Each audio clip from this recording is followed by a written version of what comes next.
Wow. Thank you for this introduction. There was said already so much. Why should we talk? And thank you for being here. Thank you that you all came. And I wish that we dedicate this evening to the healing of love on this planet. So not only for us as individual beings, but really the question, how can we bring a system change to this globe in a way that all the suffering part of this planet, what is suffering now, can find an answer. And that we still dare to ask the question, is there healing possible on this planet? Thank you for the trailer. It said so much that healing love is not only a question of us personal, but to see that there is a structure in our society which creates again and again and again the same pain. There are pain patterns, what we repeat, what we drink with the milk from our mothers and we forward it to our children. So if I really want to have fulfillment in my personal love, I have to awake and to see to the surrounding and look, how can we bring the shift? So, if we look to our societies on this planet, there is not so much to be proud about, I think. Every society is based on war. It's natural. And we have the Ministry of Defense, and we think, yes, it's natural. We don't think anymore that there could exist societies which are really society of trust. And we are just coming from a pilgrimage, walking water, and it's amazing to see how much destruction is happening on this planet right now to make the big cities able to survive. And so there is the question, are we ready to face the pain? Are we ready that we are living on a planet, that we are living in a society which was always trained in a way that we have to protect ourselves? So the fear of loss, what we normally feel in our relationships, it's part of a society which trained us to feel like this. I don't want to go too much into the political issue now, but I want to start with this, that I love the sentence there, that our home is the world. And as long as there are people suffering, there cannot be really this trusty home feeling where we feel, yes, the world is okay. So I think personal questions are very much connected to the planetarian situation now. We listen, what's going on there? And how many people commit suicide at this moment because they don't have answers anymore. What is my profession? Where will I go to? There is really... Sometimes I have serious the question, will this planet survive? I'm sure the planet will survive, but we as humanity, yeah.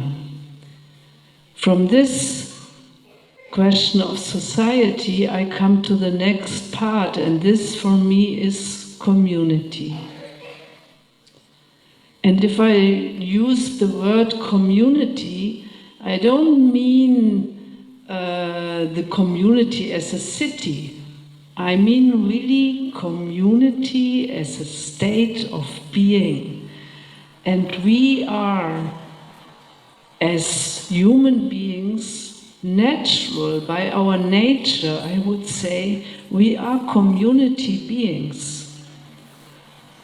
And what community needs is, it's all about relationship.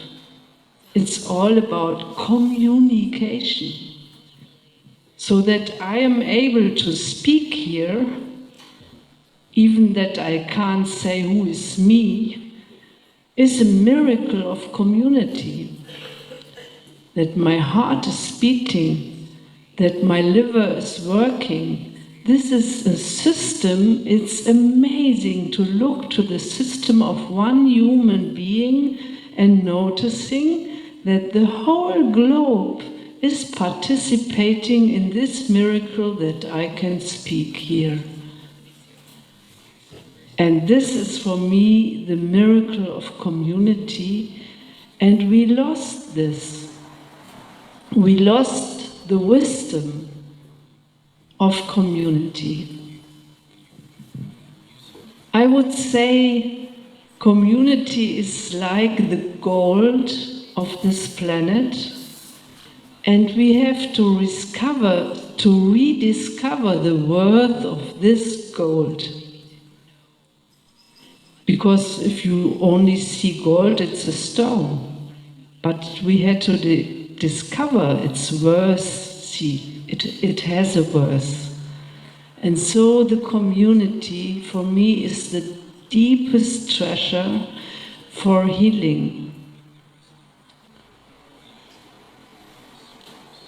Maybe at this point I say some words how we came to build community. I grew up in a very well-educated German family.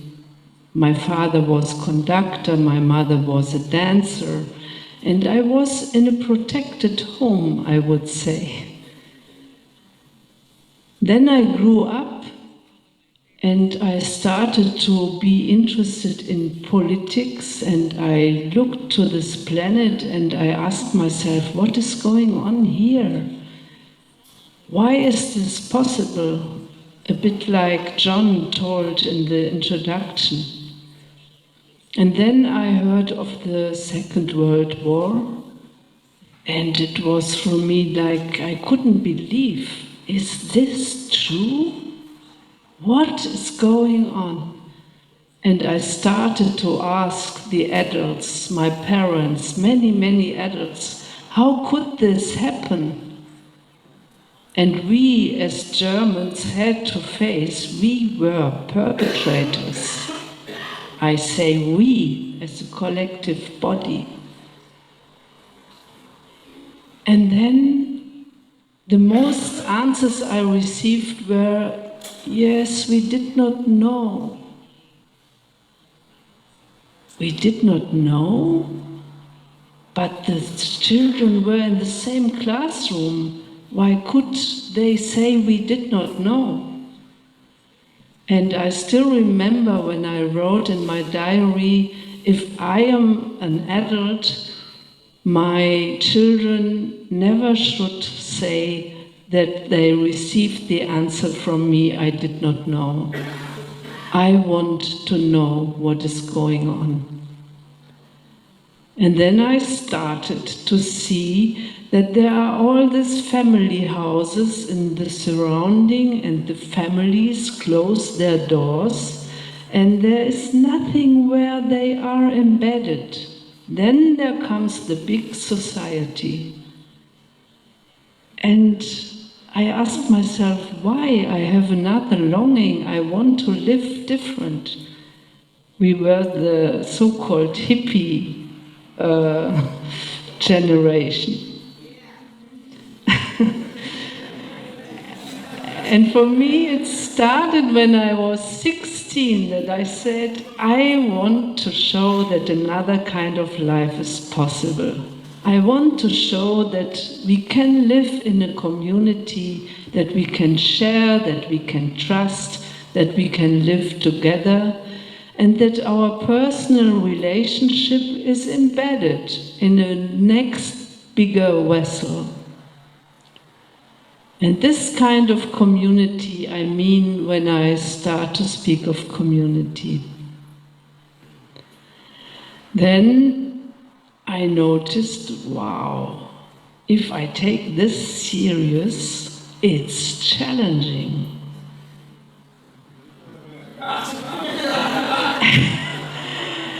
And you need a lot of education and wisdom if you really want to live community. And then I noticed what is going on in love.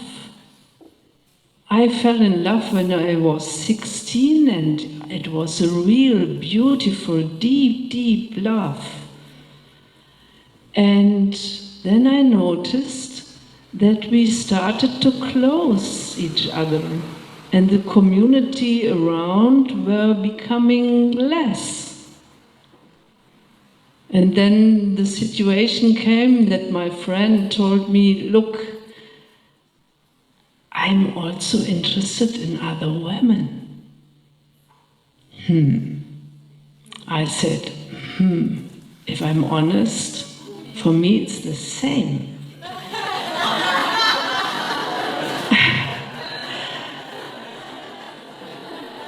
But in this time, we were so naive that we thought, okay, this means we are not really meant for each other because we won't marry and we did not know how it will go on, so we separated.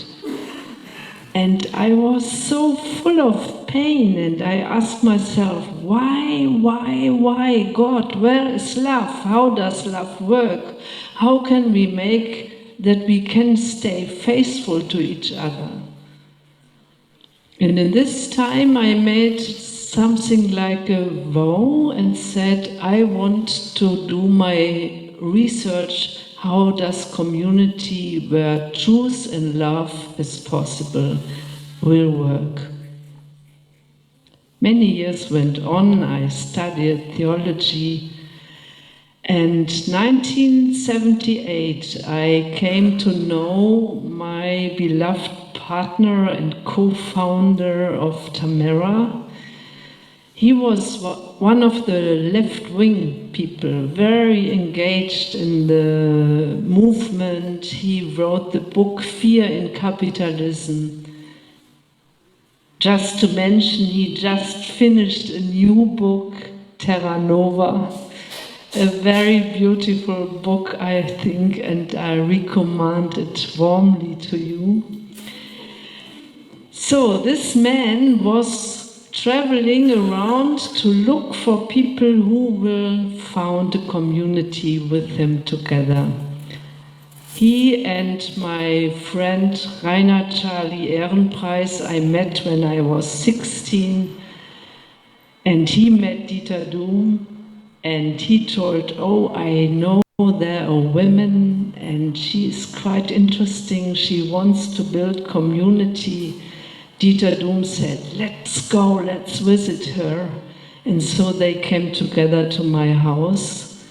And this was the point where we shook hands and we said, we want to start this experiment.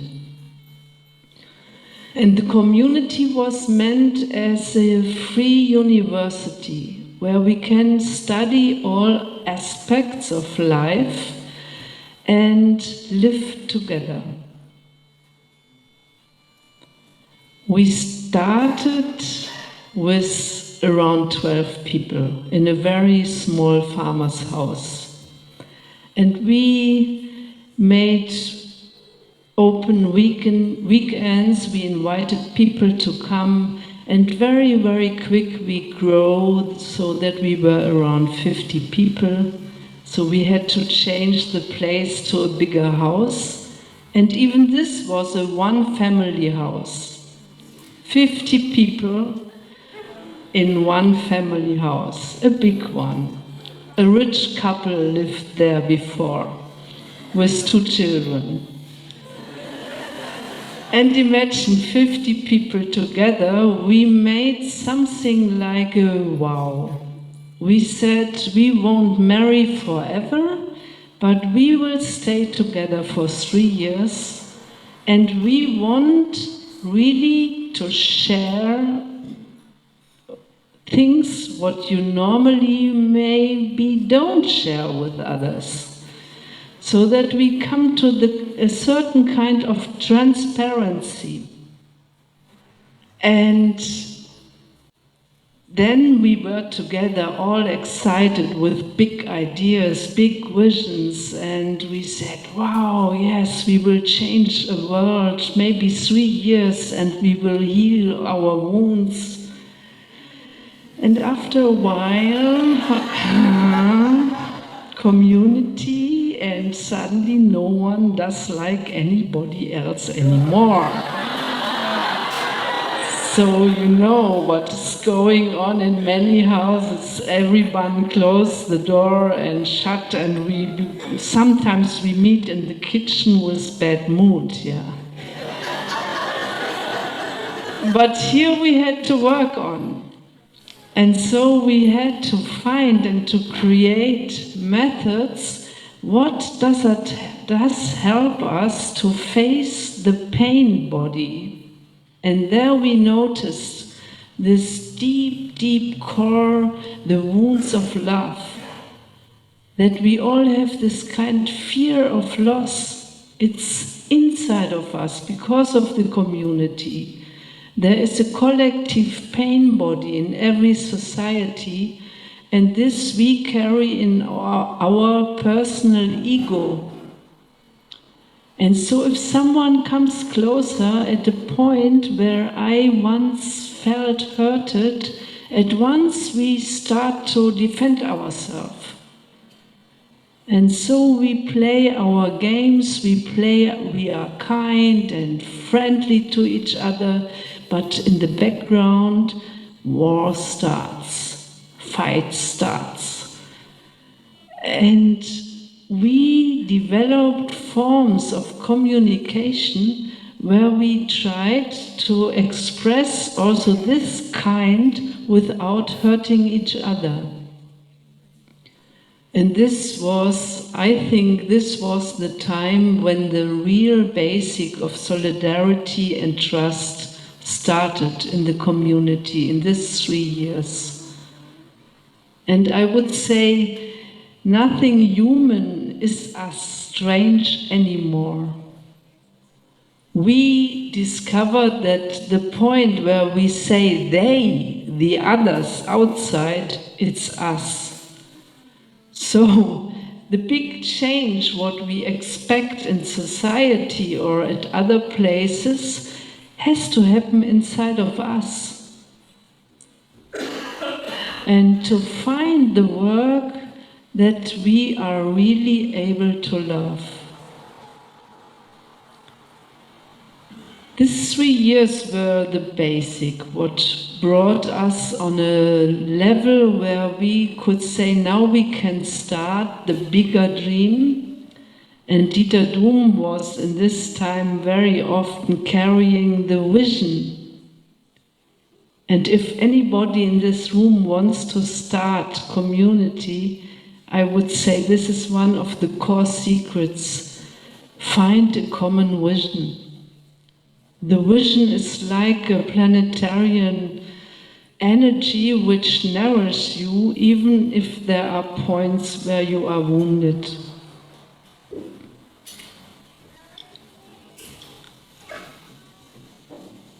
This time brought us to the dream what we now call Tamara.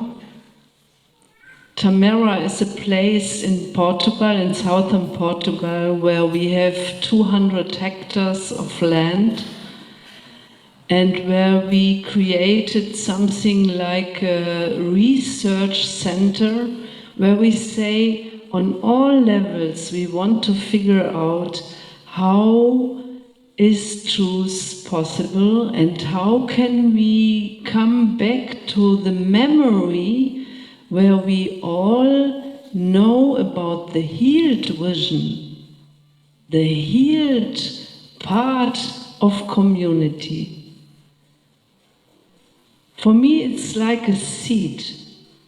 A tree has to have connection to his seed so that it can grow and unfold. And that we, after this long history of war, come back to a certain memory where we know community is the seed which carries the wisdom of healing inside of it. There is one birthright, what we all have, and this birthright is to figure out who we really are in this universe, embedded in this universe. And to build this kind of community, for us it was very, very important to find also a spiritual basic. Personally, I studied theology, and I have to say I was shocked during my study to see that it's mainly the history of church is a history of war. I wanted to know something about Jesus Christ as a revolutionary person who were able to create trust around him. But the history of church, wow. And then I asked myself, and me as a woman, the history of Inquisition is not long time ago.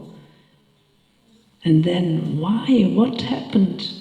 Okay, only because we are sexual beings, we are evil, and the men had to punish themselves if they had erotic feelings? Opa, what a story.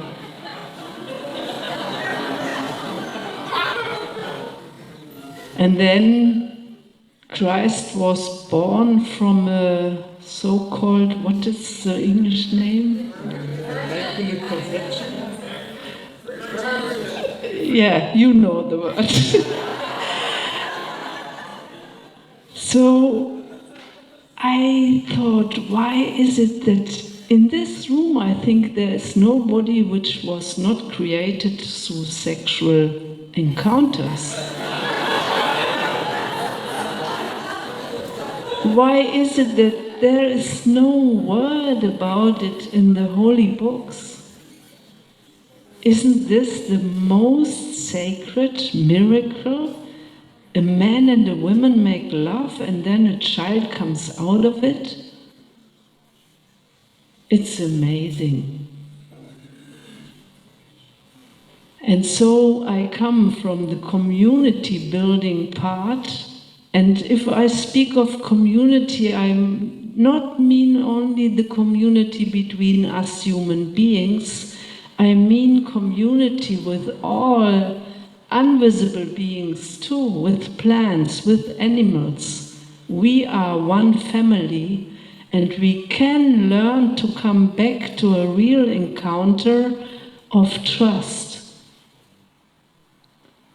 And if I work with machines in the land, I ask before. I touch before I act. I ask.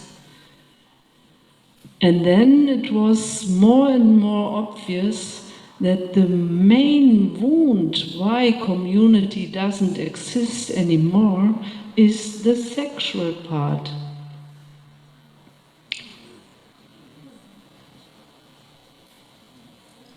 And we spoke of free sexuality, and this means sexuality free of fear.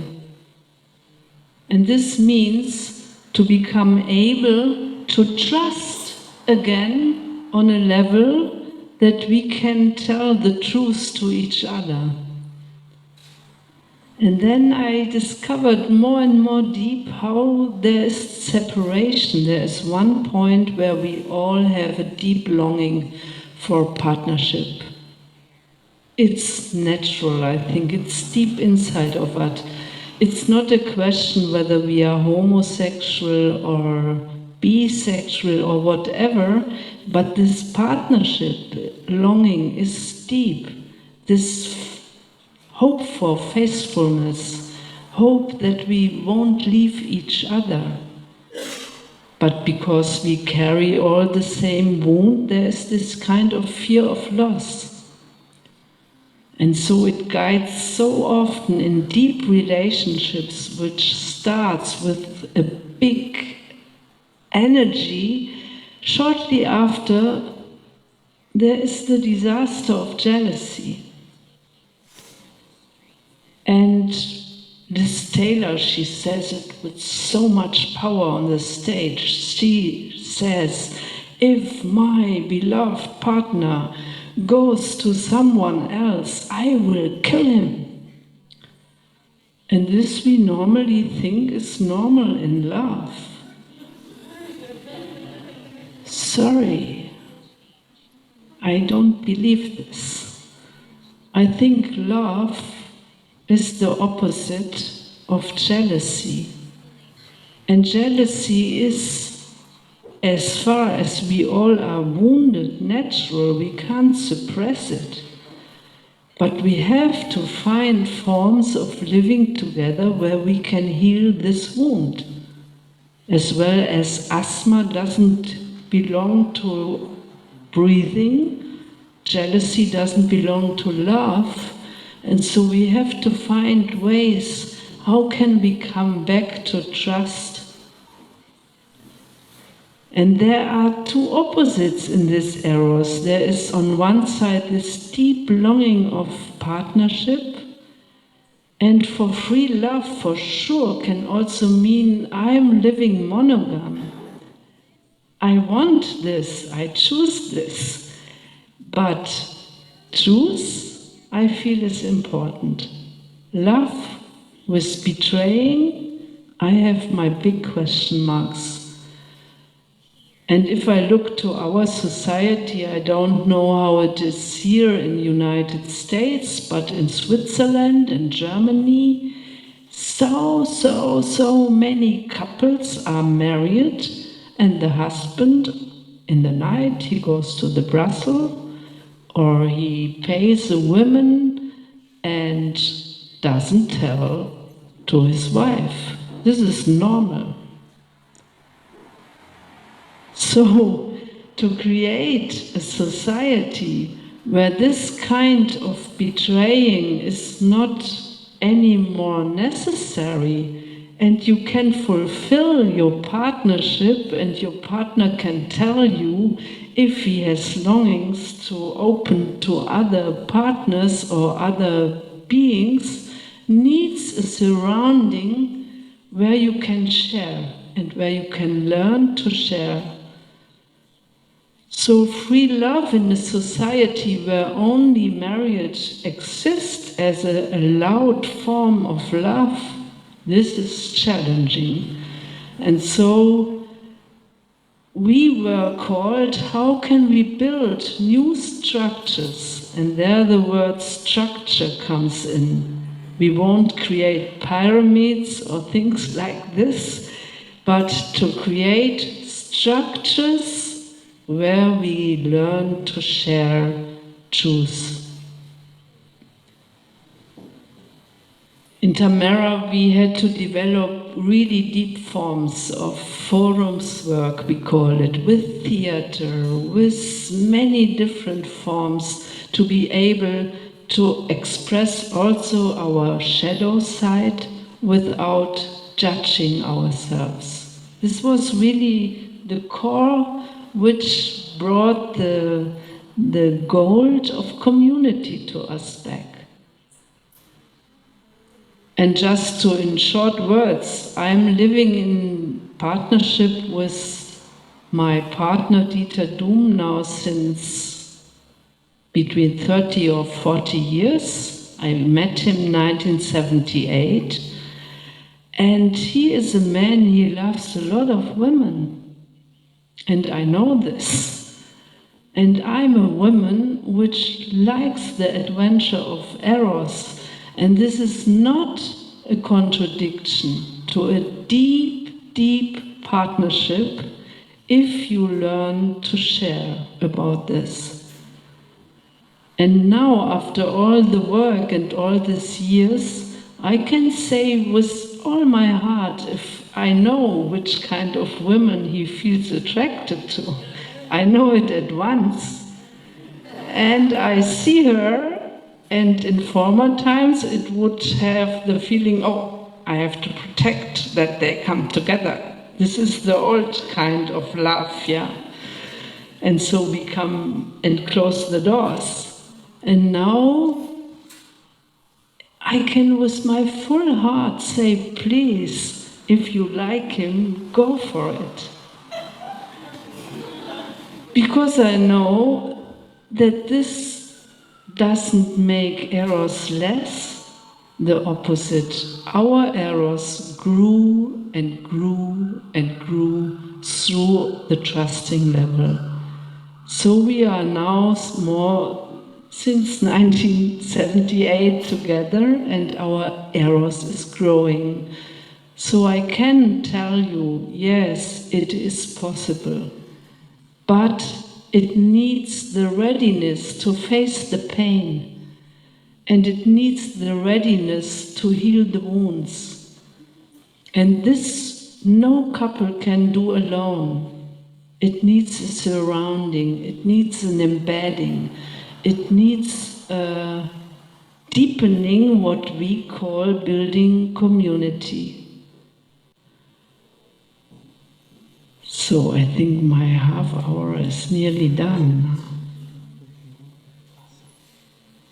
And maybe I give now the microphone to Benjamin, and I will first build the bridge to what we said in Tamara. Tamara is meaning the core is water, the source of water. And for me, water is one of the biggest love teachers. And water is like a teacher of how community will be built natural if we really deeply listen to the universal laws. Where is water? Plants come. The wounds will be healed. It creates surrounding. Natural biotopes will grow. And I love the sentence, we as humanity have done to Eros the same like to the water, to the rivers. We made them, we violented them, we brought violence to it, that it were only allowed in one direction to flow. Eros wants to free flow. The water wants free flow. And even it wants vessel where it can sink deeply, deeply in. And in this sense, we would offer a short film about the water, and then Benjamin goes on. And then we will be open for all your questions. Thank you for listening.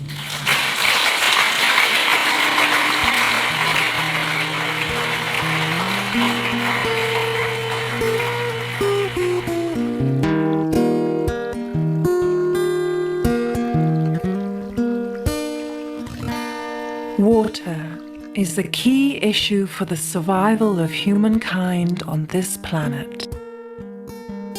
We are in Tamara Peace Research Centre in southern Portugal, where a water retention landscape has been under development since summer 2007. Bernd Muller is responsible for Tamara's ecological research work. We are creating water retention landscape here in order to heal the landscape. to heal the whole land and to show in a model how this land is meant to be. A land which is in an ongoing desertification process can be healed, and we show through creating retention landscape that the rainwater can develop its healing quality on the land instead of causing damages further river down. Holding the rainwater on its land, giving it time to filter into the earth body and to recharge the groundwater system instead of letting the groundwater system sink down.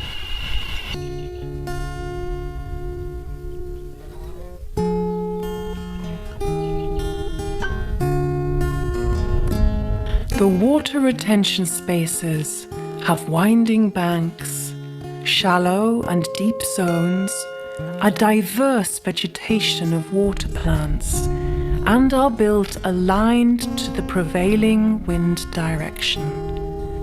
This way, the water is always moving, is enriched by oxygen, and thus is naturally purified.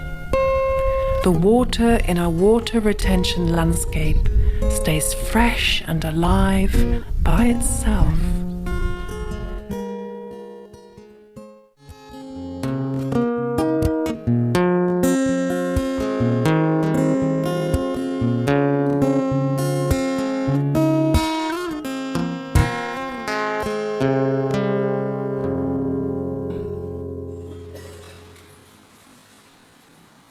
Thank you for these images, not just because they are about Tamara and I love this place, but because the whole planet is in a process called desertification, and to see actual images that this can be reversed on this scale.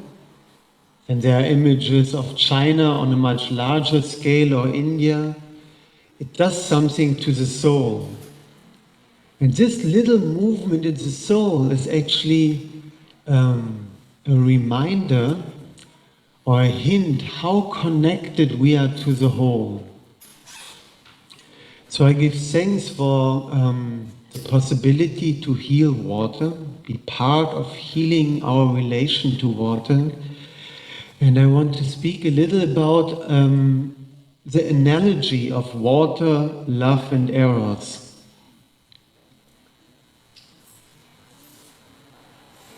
Maybe before that I say once greetings to Turtle Island,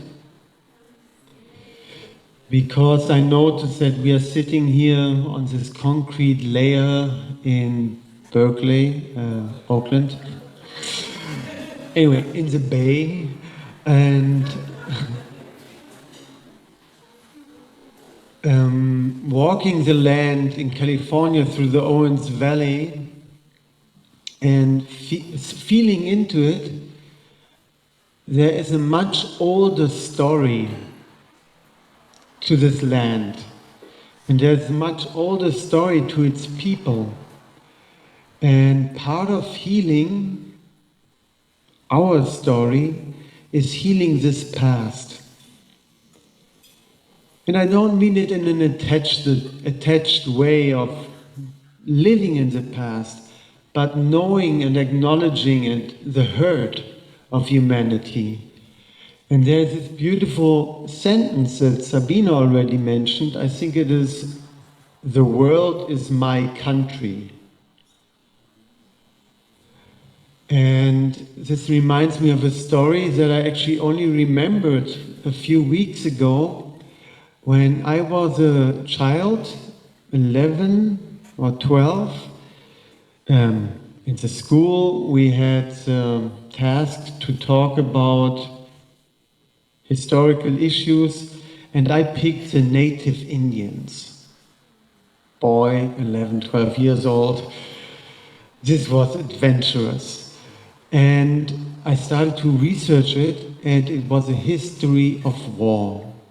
what I got was a date and a number of dead people. It was a genocide. And I researched and researched, and then I came upon the story or the supposedly speech by Chief Seattle. And in my childlike soul, he spoke about we are part of the earth. We cannot own a river. We cannot own a tree. We are part of this earth.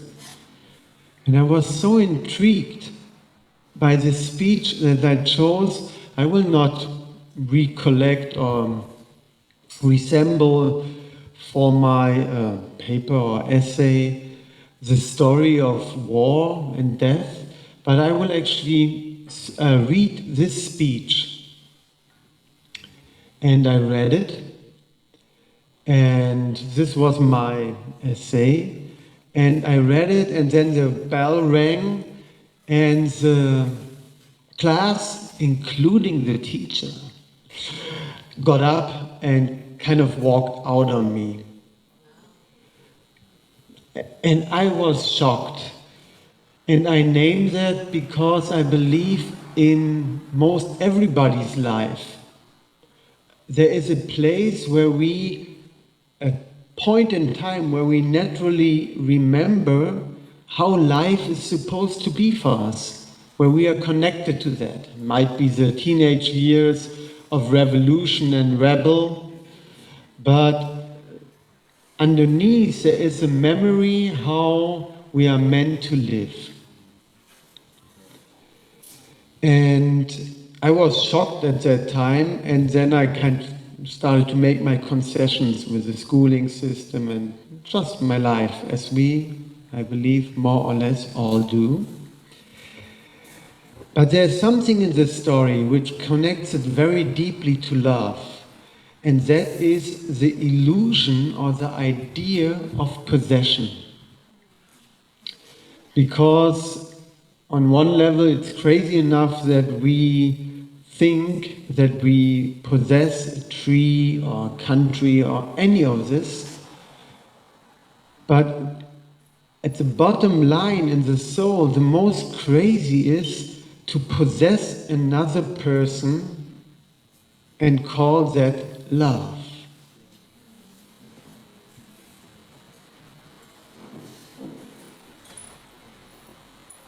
So in a way, what Sabine just spoke was a way to regain our birthright as loving, free, loving beings. And there's a beauty in the analogy of water and love.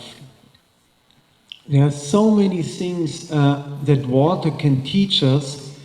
And the thing that we learned in Tamara was that there is a large water cycle, like a healthy way for water to circulate on this earth. It's raining down and there is soil. The earth is covered with healthy soil that takes in this water. And then there are years, decades, millennia that it trickles down into the earth's body. And somewhere along the line, it resurfaces as a well, as a spring. And this is healthy water. This is the water that used to be in the rivers, not rainwater, spring water. And now, just a few days ago, driving down the Central Valley, reading the signs, is growing food wasting water?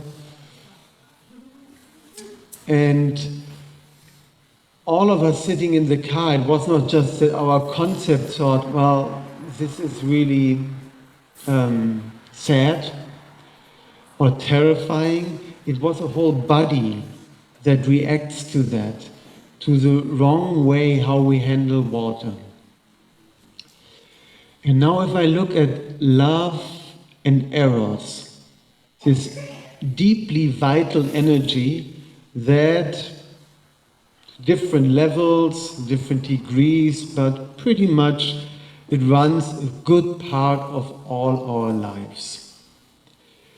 And that's right, it's vital energy. Our erotic attractions, that's vital energy. This is what we dream about when we first fall in love. This excitement, this feeling, wow, the world belongs to me.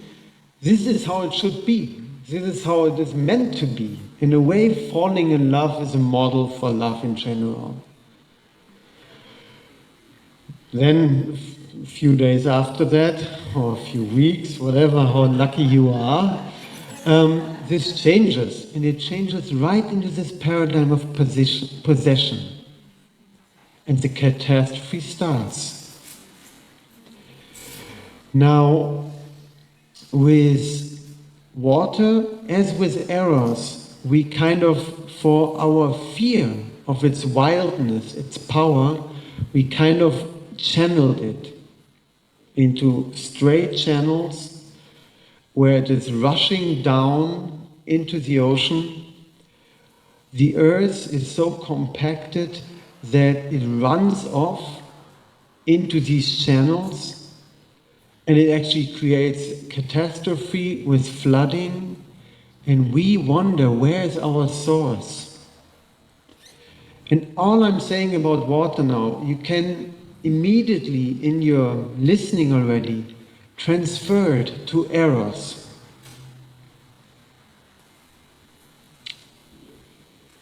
We live in a culture which is full of signals. I mean, you walk here through the city, advertisement full of eros. That's that we speak about it, and now I say there was a sexual revolution. We are much more liberal than Germany, in America, than in many other countries on the surface.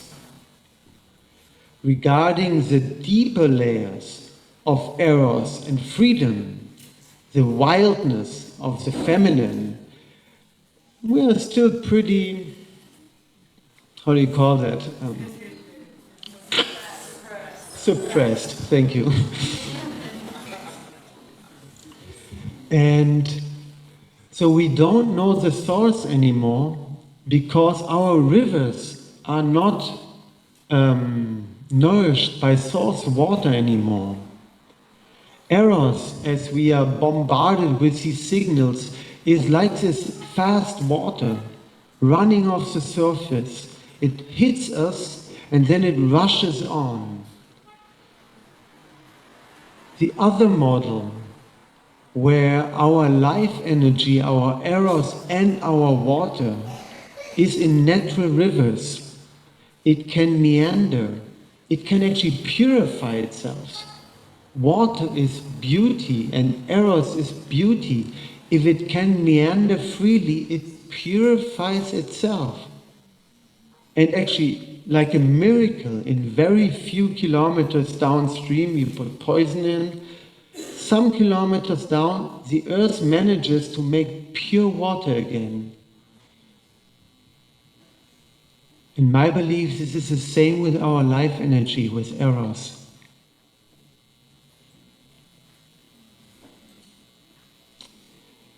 When there's enough time and the community is a container, not just a small container of a love couple, but a whole community holding this erotical energy as a vessel, it becomes a retention space, and it can actually trickle down into the aquifer of eros, into the groundwater where it nourishes all of us, where it is not sealed into a pond or into a anyway, a sealed vessel, but where it's actually allowed to nourish the whole, to nourish the earth, and then reappear as a spring. And I believe this is true as much for water as for eros. This is the right of eros. to be? We often feel that the water is violent. If it comes down, the rain creates a lot of flooding because the earth is no more ready to take the water and to let it sink in. And this is also so connected to the issue of love and sexuality, because we often feel that the sexuality is violent. But it's not, the water itself is not violent if it's treated right. And the eros itself is not violent if it's not suppressed. But this needs the new social structures in this beautiful comparison. Thank you. And the violence we are facing today globally, I want to read a quote which fits in this moment, also by Dieter Doom, in the book Towards a New Culture. Violence is the eruption of blocked life energies. Pacifism does not mean the gentle appeasement of violence, nor does it mean brushing conflicts aside with appeals for peace. True pacifism is a radical and intelligent self-engagement of the human for the liberation of all life energies and creative forces that are present in him. Pacifism is a fundamental fight against every kind of suppression of human longing. Pacifism means taking an uncompromising stand for all living beings. Pacifism is militancy, not necessarily political militancy, but militancy in achieving inner truthfulness and freedom.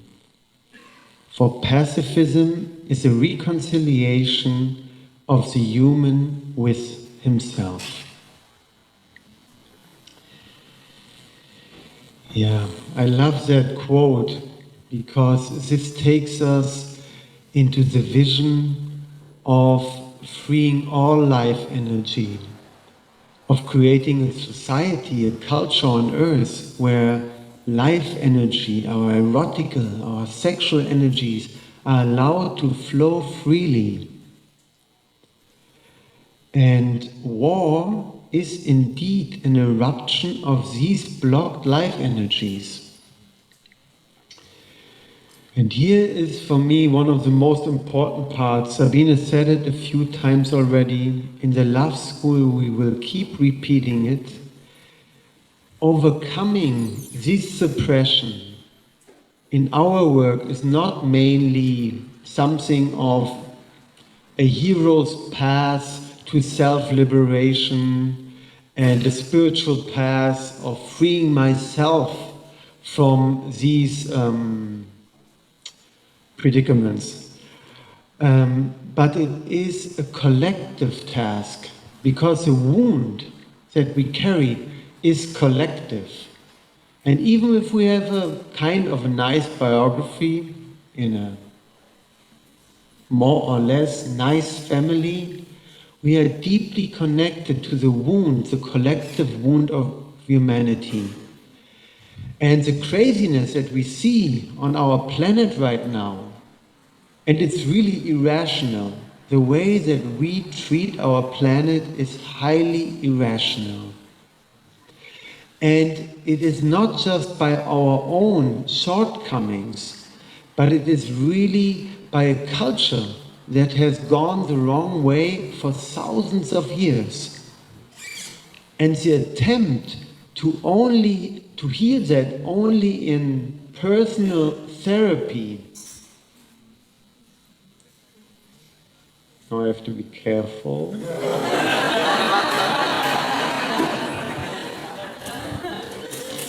Is futile? Is that okay? there is a great value to all therapy and personal healing. And it is futile if we address the global issues and this collective trauma that we all carry. And for me, this is the most important paradigm change that community offers. In community, in deep community, we are freed of the illusion that we are individuals in the first place.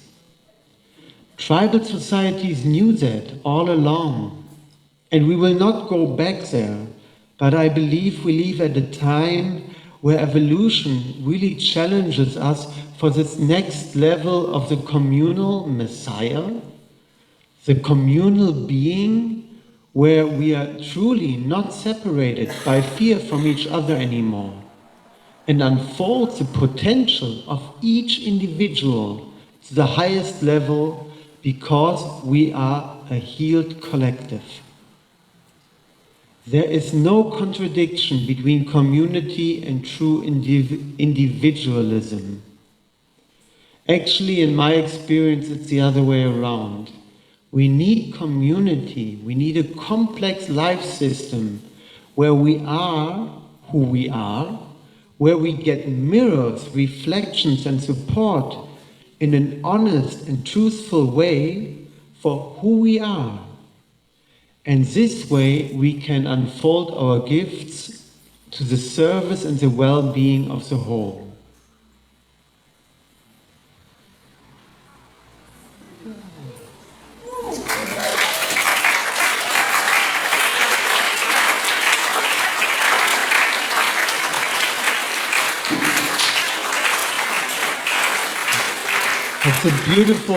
That's a beautiful promise.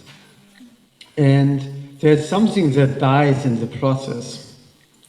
So I guarantee everybody's saying, yeah, this is beautiful. Oh yeah, let's go there. As soon as it comes, community, and all of a sudden there is a community deciding about my most intimate areas of life, like my love life, my partner, my relationships, my children. And all of a sudden there's a community that says, yeah, this serves the community, this doesn't. Benjamin, this doesn't. And then you feel the fight. Then you feel a couple thousand of years of history in my cells being conditioned, me, I, as an individual. And while we fight for it, it is also the biggest prison. And somewhere deep down inside, we know that. We know these moments, whatever, with substances or some other kind of ecstasy, where we go beyond our individual self and we experience the freedom and the potential for love in these moments. And in all other moments, we are protecting this prison.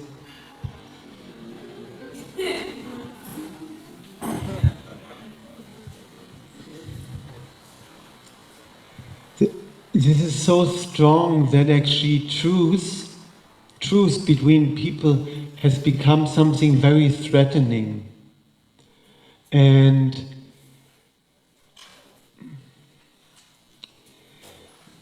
now I would say that all of us know a level of truth and a level of trust.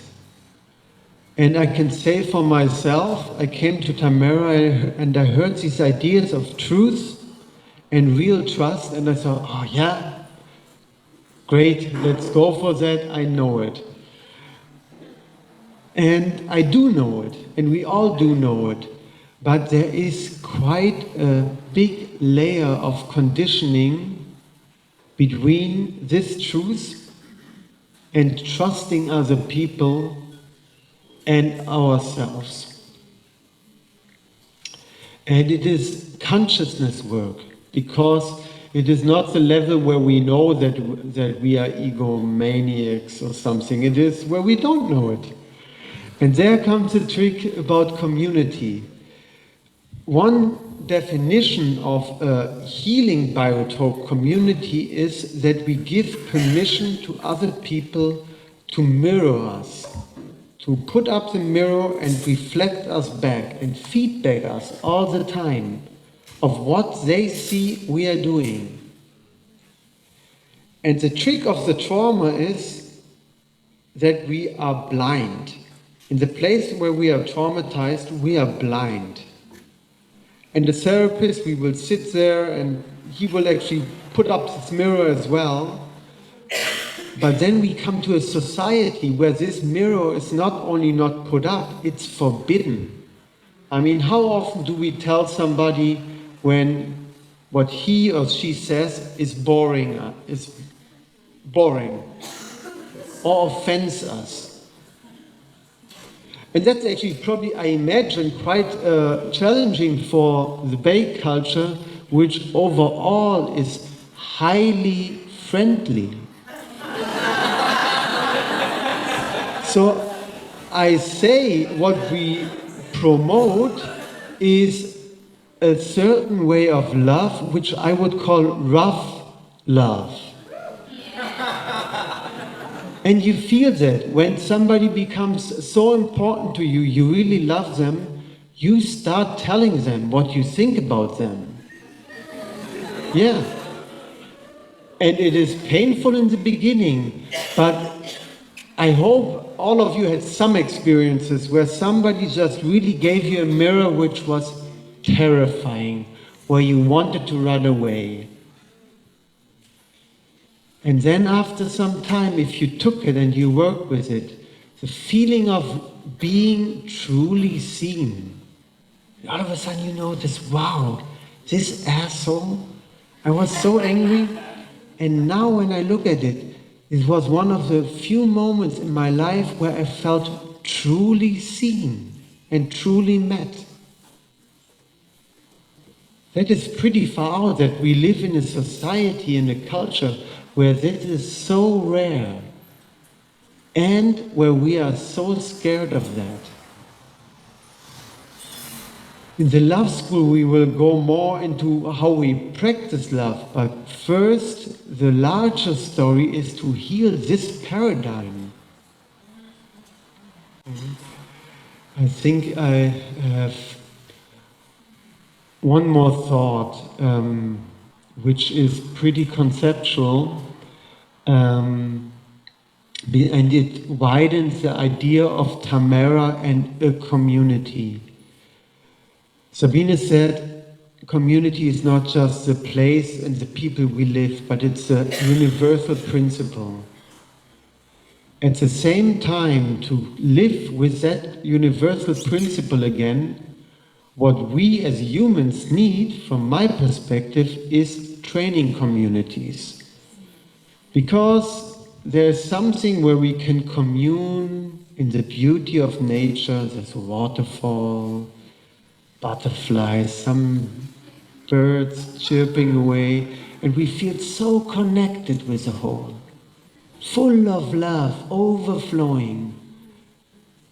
Come back home, come back to the city, and actually many times that is also the truth in my experience, our love partners, and we feel shrinking back into this prison that I described before. So I feel if we really want to overcome the story of separation, we have to practice with each other, with people. A lot separates us from the earth. A lot separates us from all the other beings. But the biggest gap, the biggest wall is between people. And now I quote a good friend, Charles Eisenstein, who always speaks about a society of abundance or a society of scarcity. And there is something in love and contact and the recognition that we crave by other people that could be so abundant. We don't need to run down our planet.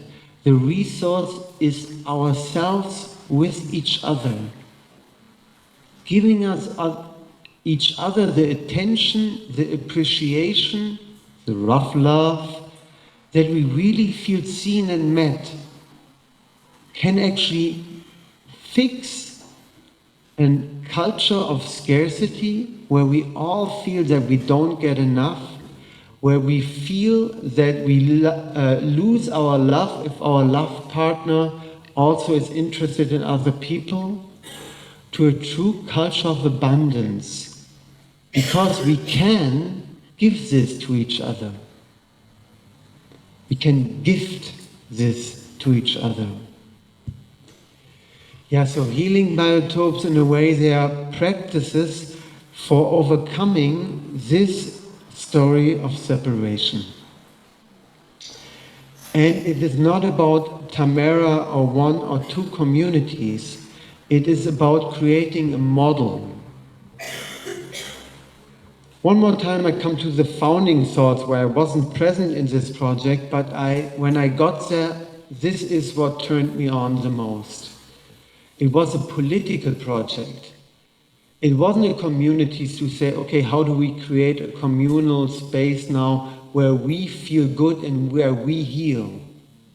The question was, how can we heal our culture on a planetary level? And the answer was by creating a model where all areas of life, our food, our water, our energy, our relations with each other, how we bring up our children, all relations are healed again. They are based on trust. And they can only be based on trust when they are based on truth. Because after all these thousands of years, we still have this sensor inside about truth and lies. We train ourselves pretty well to not feel it, but we have it inside. And so we can only trust in an environment which is truthful. Else we can trust to a certain level. But again, I take my love partner, and she is showing me that I don't have to be afraid of her leaving me because she only loves me. She's not interested in other men. She's not attracted by them. Something in me goes like, nah. But my response will be, same for me. I only love you. And we both know we cannot trust each other. Pretty simple, pretty deep.